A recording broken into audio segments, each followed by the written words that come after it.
I'm Chloe Kimball, and I am here with Allie Kirschner, and we are in the Gallerina Borghese in Rome. We are looking at Bernini's Rape of Proserpina.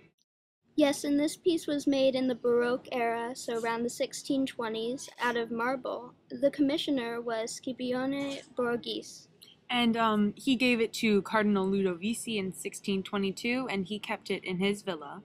And then in 1902, Italy bought it and returned it to their country. Now at the time, Bernini was 23 at its completion, which was relatively young for someone of that time. Relatively young now, but at the time, when people were dying at what Middle Age is today, it was very normal for an artist to be around 23, though his work is... Yes, but at this age, he was making works as great as this. But back to Bernini. Yes, he was born in Naples, and then at the age of 8, his father took him to Rome with him. And quickly he was noticed by Pope Paul V, who helped him get commissions his whole life. And he was greatly inspired by Hellenistic sculpture.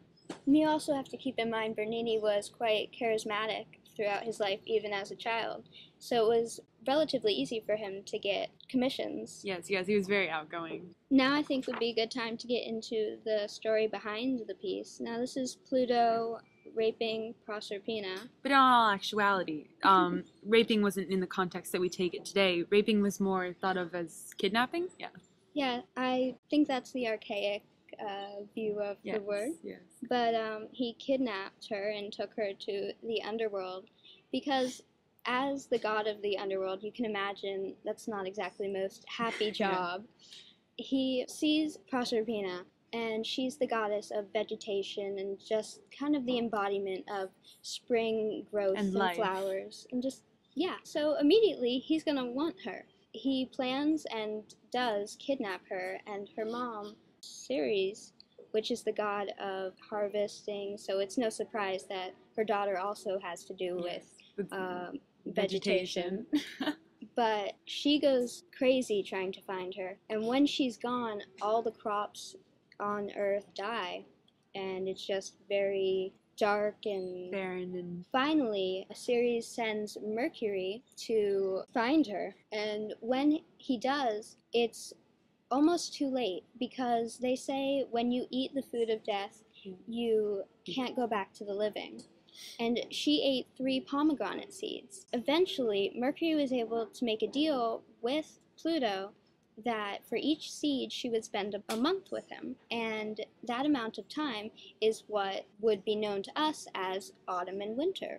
Yes, you can really tell that she really did not want to go with Pluto to the underworld by her left arm being thrust into his face like that. It's amazing when you look up close to see how the skin near his eye is actually being moved aside by the pressure that she's putting down against him, just in absolute desire of getting away from him. It's amazing what Bernini can do with this. It really appears to be flesh. And when you look close at Pluto's face, he almost looks like he's having fun with it, like that it's a game to him. Yeah. He knows that he can overpower her. And looking at her face, she knows the exact same thing. She's just terrified by him. And in reference to her face, we can see the marble tears that Bernini has carved on her face as she looks into the direction of her mother, Ceres, begging for her help. And these tears are just fascinating how... Most people would think tears to be further off the skin, but the way that he has them carved, it suggests them while not making them overdramatic or cheesy in any way. And her eyes aren't overly watery in a way that somebody might It's try not cartoony at all. No, it's very realistic for a depiction of tears and any form of water on skin in marble. And another extraordinary feat that Bernini accomplishes with this sculpture is his execution on hair. And on both Pluto and Proserpina, the hair seems to be thrown back in the wind, and with such detail it's shown. And also on the Cerberus. Oh yes, the way that he has modeled the fur, just like on the middle head's neck, is so lifelike that you really have to think when you're looking at it that this is stone, this is marble. Yeah. It's so hard to remember that the amount of time he must have spent on each individual detail, and his assistants must have spent on each individual hair, is just mind-blowing. that nobody would spend this kind of time on something like this today. Yeah. And we know that the Cerberus is the sign of the underworld, which shows how Pluto is arriving with his prize, his trophy to the underworld. Throughout mythology, he's seen as the guard dog to almost the gates of the underworld, and many a hero had to fight this three-headed monster just to either get in or get out of the underworld. But of course, I noticed right here in this picture that the one on the left kind of seems innocent, as where the one in the middle seems very violent and destructive. Well, I guess that would be in reference to the fact that it is an animal. Yes, and there's many sides to such a wild animal. Possibly. You can see the strain going through this creature, like in its neck, but this is also the strain that can be seen throughout the sculpture. Yes, like in Proserpina's back as she tries to lean away from her captor. As we circle the sculpture, we can see a clear view of the back action that's going on. Mother of God. The muscles underneath that skin just appear to be so real and lifelike. So lifelike, and the way that the skin folds, as almost to say that the muscle is immense, but he's not completely fatless. Right, exactly. It's a healthy body. It's not. It's the ideal body. The body of a god. It's not too thin and it's not overly large. Yes. The amazing, idealized way he could show this body. His in both Proserpina's too. Her body's beautiful. She's the ideal woman. Very healthy body once again. Speaking of her body, when we just look at the thigh, oh my goodness. Let's just take a moment to appreciate Bernini's work of this thigh.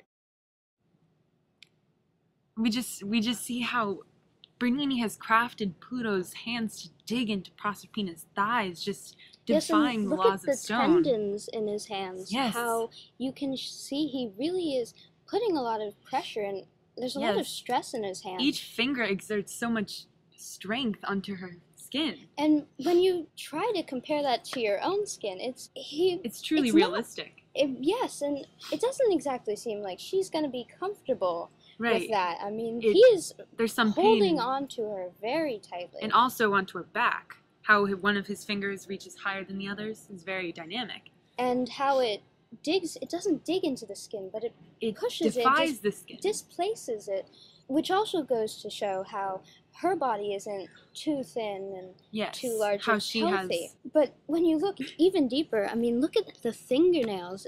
It is so hard to imagine it. Remember that this is marble. And Bernini does a great job of defying the difference between Pluto's hand and her thigh. Yeah, with no change in color or tone. Right. The ability to not outline it, but show that the two are distinct objects in the simplest form.